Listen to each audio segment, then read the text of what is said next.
Guerrilla যুদ্ধ যেমন প্রচলিত নিয়মকানুন না মেনে ঝটিকা আক্রমণে প্রতিপক্ষকে হকচকিয়ে দেয়, গেরিলা মার্কেটিংও অনেকটা সেরকমই। চমকে দেওয়া বিজ্ঞাপনী কৌশল, যার মাধ্যমে ক্রেতার মনে দীর্ঘদিন প্রভাব ফেলা যায়।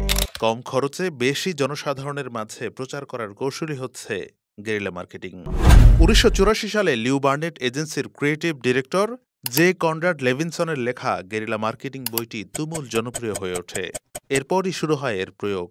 জার্মানির একটি বক্সিং স্টুডিওর বিজ্ঞাপনের স্টিকারের মাধ্যমে এর প্রথম ব্যবহার হয়। গেরিলা মার্কেটিং মূলত প্রথাগত বিপণনের বিকল্প পন্থা। প্রচলিত প্রিন্ট মিডিয়া, টেলিভিশন, বিলবোর্ড বা মেইলের মাধ্যমে নয়, বরং এটি এক অর্থে অস্বাভাবিক প্রক্রিয়া। সাধারণ মানুষের অসাধারণ কথাগুলো সামাজিক যোগাযোগ মাধ্যমে ছড়িয়ে দেওয়া হয় গেরিলা মার্কেটিংয়ে। 1994 সালে নরওয়েতে শীতকালীন অলিম্পিকে গেরিলা মার্কেটিং করে আমেরিকান এক্সপ্রেস। সেই অলিম্পিকের অফিসিয়াল স্পন্সর ছিল ভিসা ক্রেডিট কার্ডের। সেখানে আমেরিকান এক্সপ্রেস বা মাস্টার কার্ডের কোনো বিজ্ঞাপন দেওয়ার সুযোগই ছিল না। তখন ভিসা কার্ডের অন্যতম প্রতিদ্বন্দ্বী আমেরিকান এক্সপ্রেস তাদের বিজ্ঞাপনে লিখেছিল, নরওয়েতে যেতে আপনার পাসপোর্ট দরকার হয়, কিন্তু ভিসা লাগে না। এ নিয়ে ভিসা কার্ডের সঙ্গে মনস্তাত্ত্বিক যুদ্ধ হলেও প্রচারে এগিয়ে যায় অ্যামেক্স কার্ড।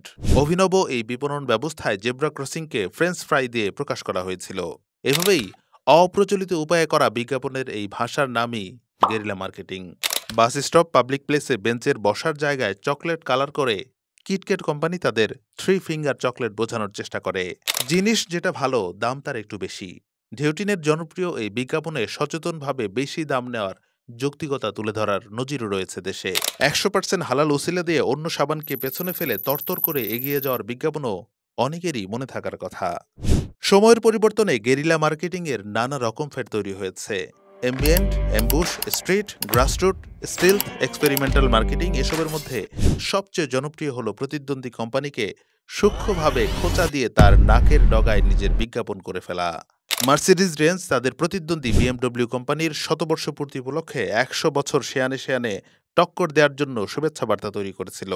সেই বার্তায় মার্সিডিজ বলেছিল, শতবর্ষে পদার্পণ হলেও শুরুর 30 বছর কিছুটা একঘেয়ে ছিল বিএমডব্লিউর পথ চলা। এইভাবে গেরিলা মার্কেটিংয়ের মাধ্যমে প্রখর কল্পনা শক্তি, শব্দের গাঁথুনি আর সূক্ষ্ম রসিকতায় নিজের পণ্যকে হাজির করা হয়। 20 শতাব্দীর শুরুর দিকে গেরিলা মার্কেটিং খুব একটা জনপ্রিয়তা না পেলেও ভার্চুয়াল বা ডিজিটাল মাধ্যমে বিপণনের প্রসারে এখন তা ঘরে ঘরে পৌঁছে গেছে। এই বিপণন ব্যবস্থায় একবার একটা ধারণা ভাইরাল হয়ে গেলে পণ্যের প্রচার রাতারাতি তুঙ্গে উঠে যায়। গ্রাহকদের সঙ্গে আশ্চর্যজনক বা অংশগ্রহণমূলক মাধ্যম হলেও গেরিলা মার্কেটিংয়ের কিছুটা ঝুঁকিও রয়েছে। প্রতিদ্বন্দ্বী পণ্যকে সূক্ষ্মভাবে হেয় করতে গিয়ে হিতে বিপরীত হতে পারে। আইনি জটিলতা, রাজনৈতিক উত্তেজনা বা অপ্রত্যাশিত পরিস্থিতির জন্য অর্থ লাভের বিপরীতে লোকসান গুনতেও হতে পারে।